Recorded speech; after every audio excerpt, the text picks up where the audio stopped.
One Piece, or should I say, one piece of shit. Well, before you start to smash that dislike button, hear me out.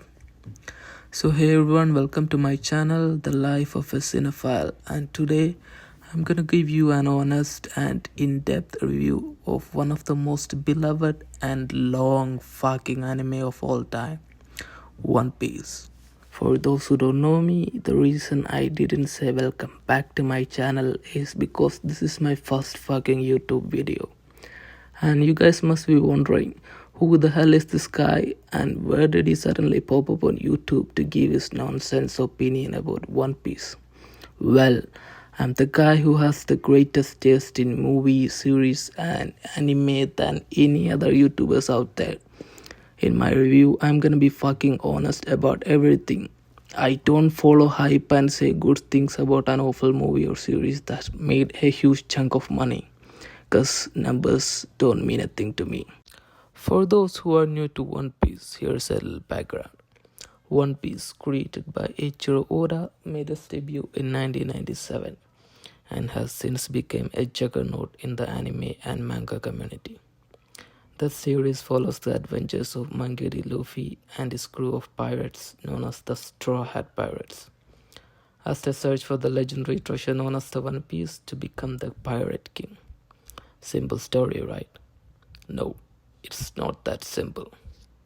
When I heard about One Piece, I thought the same. Like, what's so special about a rubber boy wanting to become a pirate king? And why so many people hyping it up like it's the greatest story ever told?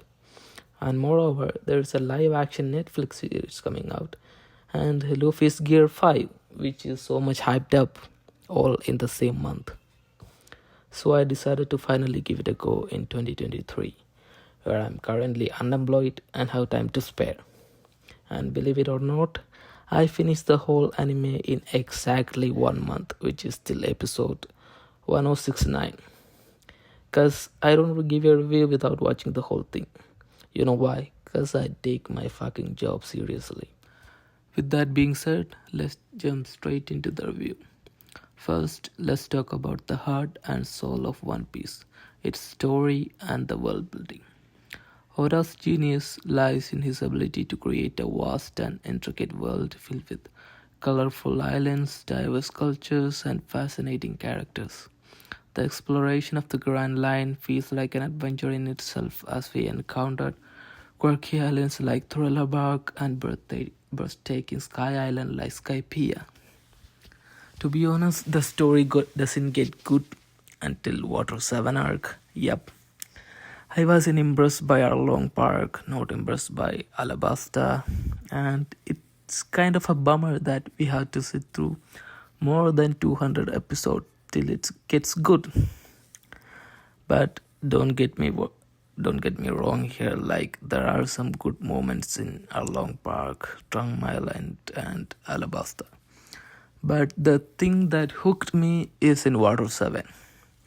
I also like the political aspects of the series, like it discusses about racism, slavery, privatized healthcare, and one another thing that hooked me to One Piece is the concept of moral pluralism. Know that the majority of action movies or series is a fight between good and evil. But what makes a character good and the other evil? Well, One Piece has an answer to that question.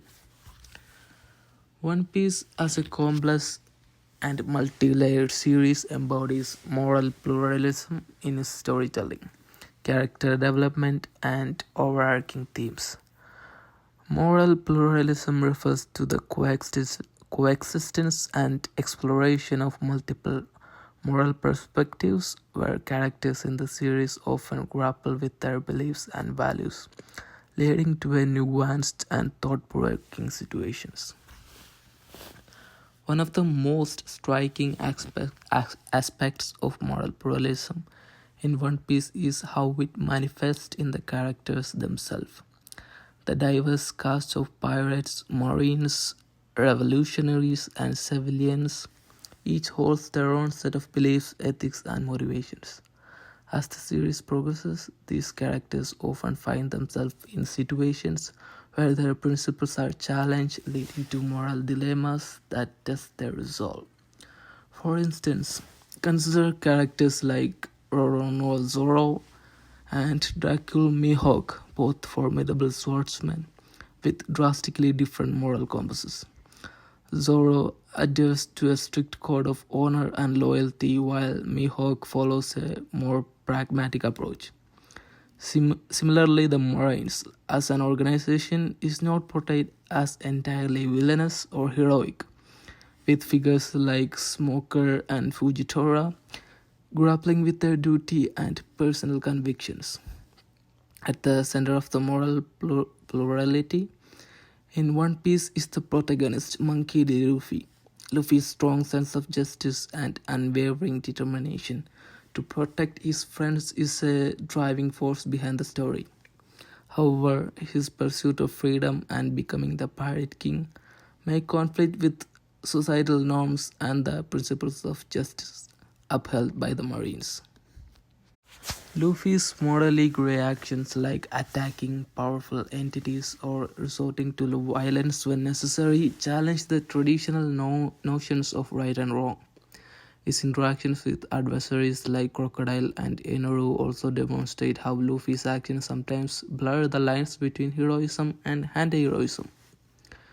Throughout the various story arcs, One Piece delves into intricate moral conflicts.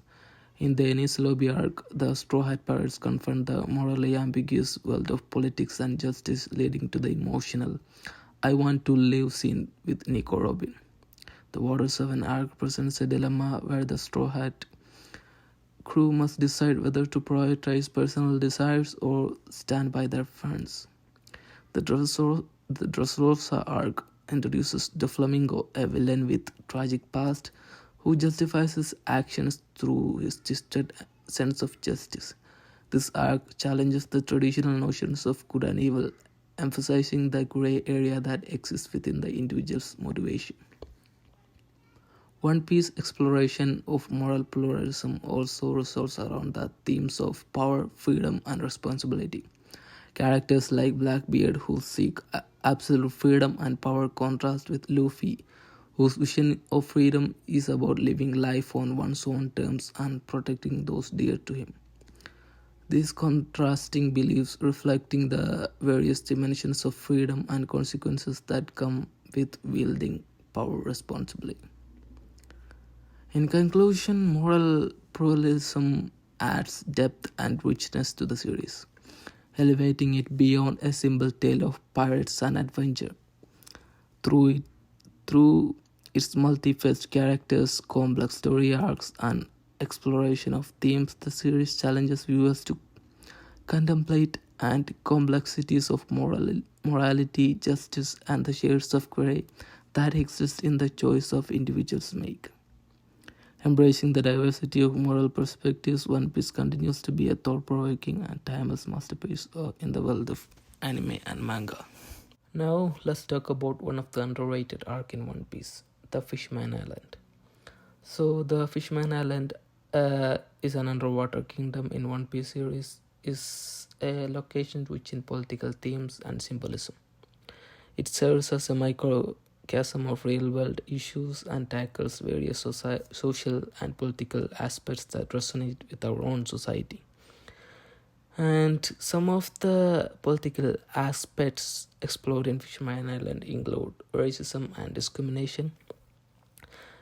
Like, Fishman Island is inhabited by fishermen and merfolk who are different race from humans. So the island's history is marked by long-standing animosity between fishermen and humans, leading to discrimination and hatred on both sides. The island's segregation of the two races reflects the real-world issues of racism and how deep-rooted prejudices can divide societies. And oppression and imperialism. The island's history is intertwined with oppression and imperialism, as it was once ruled by human conquerors who subjected the fishermen to slavery and exploitation. The Fisher Tiger's backstory reveals the scars of oppression faced by his people, further highlighting the atrocities that result from imperialistic ambitions and the struggles of independence. Next is Otohime's idealism. Otohime, the former queen of Ishmael Island, represents the idealistic side of politics. She advocates for peace, understanding, and coexistence between fishmen and humans. Her dream of creating a world where different races can live together harmoniously parallels the real world efforts of peacemakers and visionaries who strive for unity amidst diversity. Fisher Tiger, a prominent fisherman revolutionary, represents the moral radical side of politics. He believes that only way for fishermen to gain freedom and dignity is through violent revolution. His actions reflect the frustration and anger of an oppressed group seeking justice and equality, which can be seen in many real-world revolutionaries throughout history.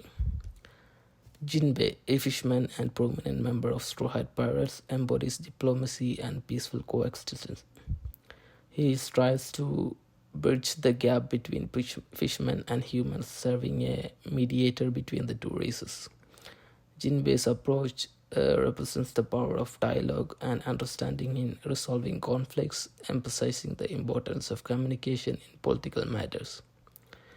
The arrival of Big Mom, one of the four emperors to Fishman Island, signifies the recurring theme of imperialism in the series.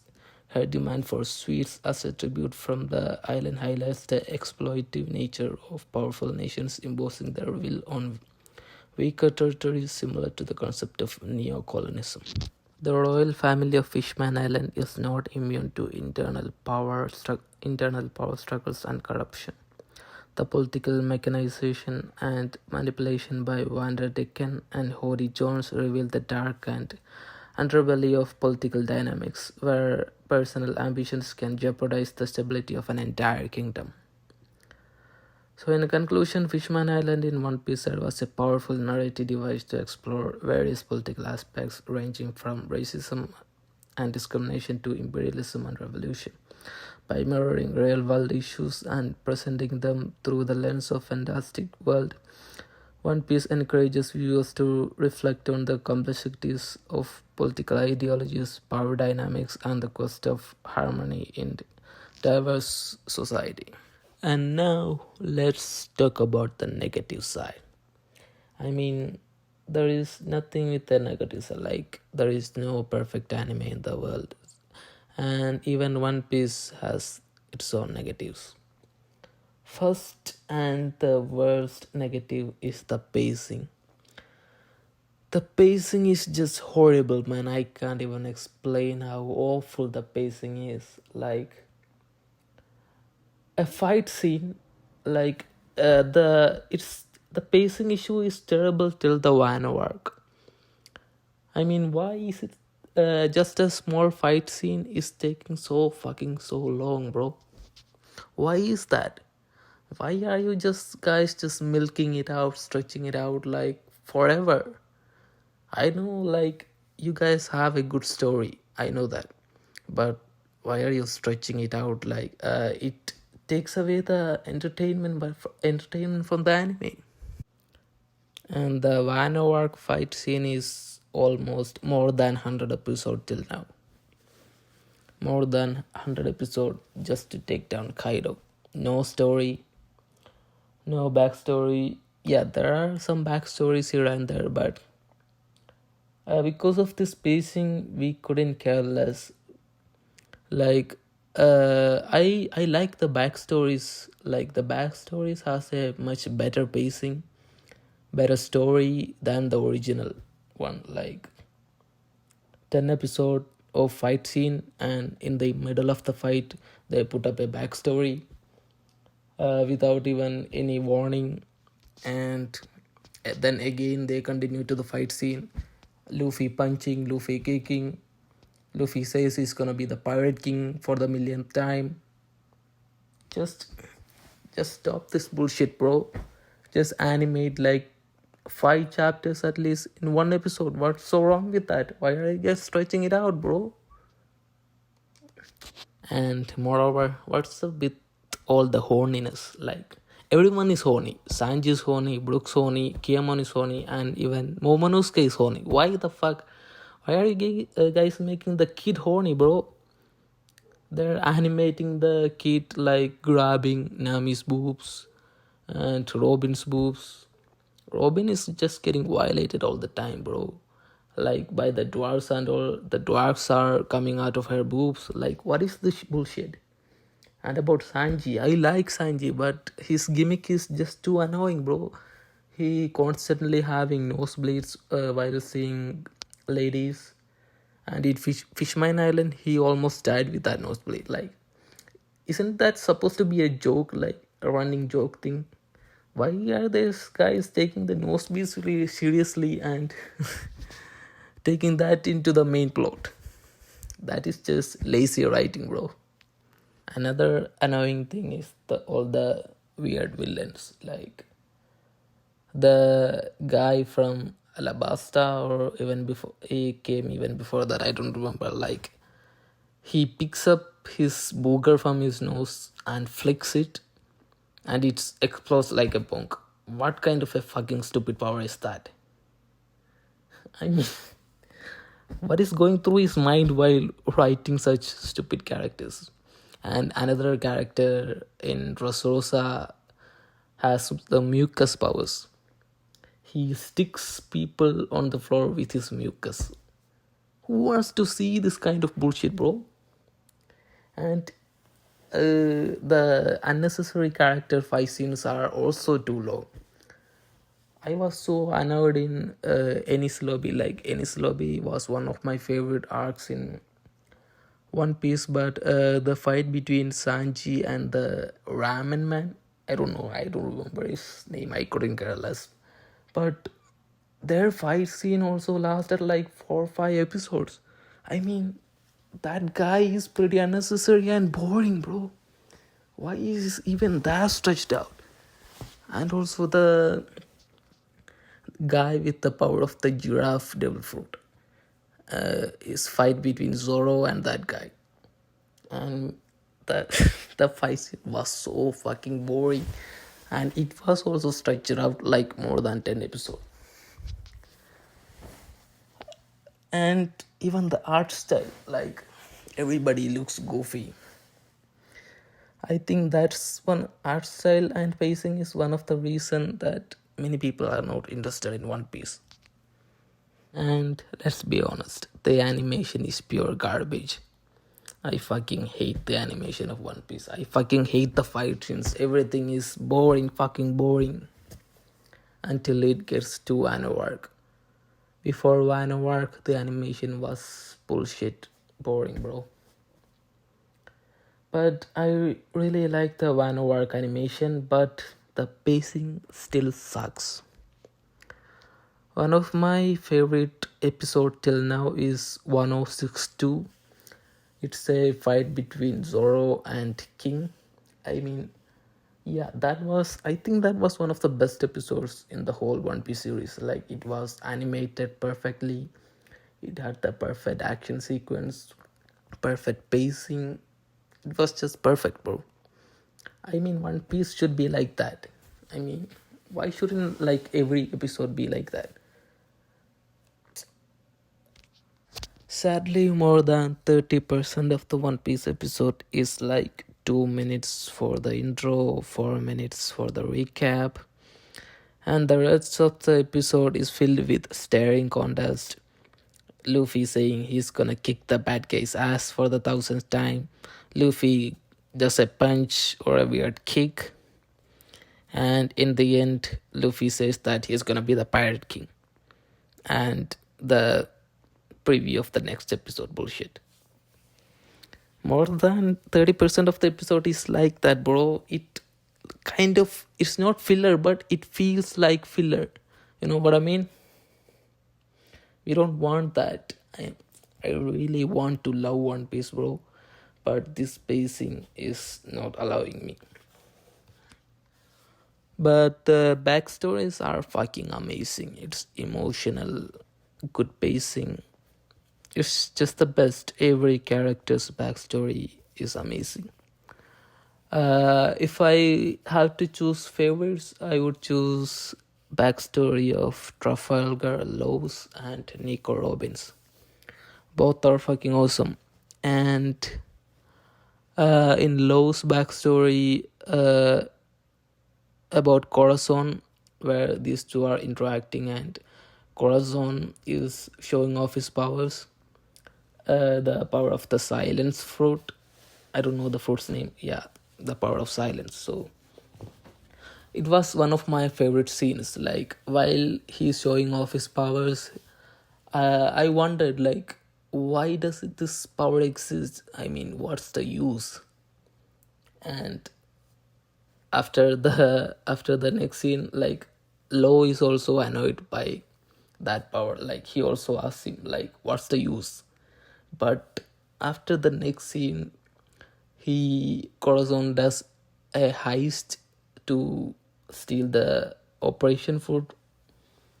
That was the best fucking scene, bro. Like I didn't know that a silence fruit, a useless power like silence, could be this fucking amazing in an anime. That was my favorite scene. And while Corazon is dying, he says that he wants to stay alive for a few more moments so that Lo's voice won't be heard, like Lo's crying won't be heard. Till that time, that scene was fucking emotional. I cried at that scene, bro. So yeah, the backstories are fucking amazing. And if I had to choose three of my favorite arcs, I would choose Ennis Lobby. I kind of wanna put Ennis Lobby and Water 7 together. Like I see it as one big arc, like Water 7 as the first part and Ennis Lobby as the second part. So yeah, I put that together at the first, and at the second post spot goes to Marineford. That was an amazing arc, best action, lots of characters, and lots of emotional moments. And the third, I'm gonna give you to Wano arc, best animation. Pacing is still bad, but it's picking up. From 1040, the episodes are getting more well paced and it's starting to get good. And Gear 5 is also coming up. So, in conclusion, One Piece is an unforgettable journey filled with adventure and emotional depth. Despite some pacing issues and animation fluctuations, its strengths far outweigh any drawbacks. So, if you are a fan of epic storytelling, lovable characters, and jaw dropping battles, this series is an absolute must watch. So, One Piece is not one piece of shit, it is one piece of a great artwork. And that's a wrap on our honest review of One Piece. And if you enjoyed the video, you don't have to give a thumbs up. Be honest. Like, I want my subscribers to be honest as well. So, subscribe if you like my content, and I'm not gonna force anybody to like without actually liking the content. You know what I mean? So, until next time, keep exploring, keep dreaming, keep loving anime. See you on the next adventure. Stay awesome and take care.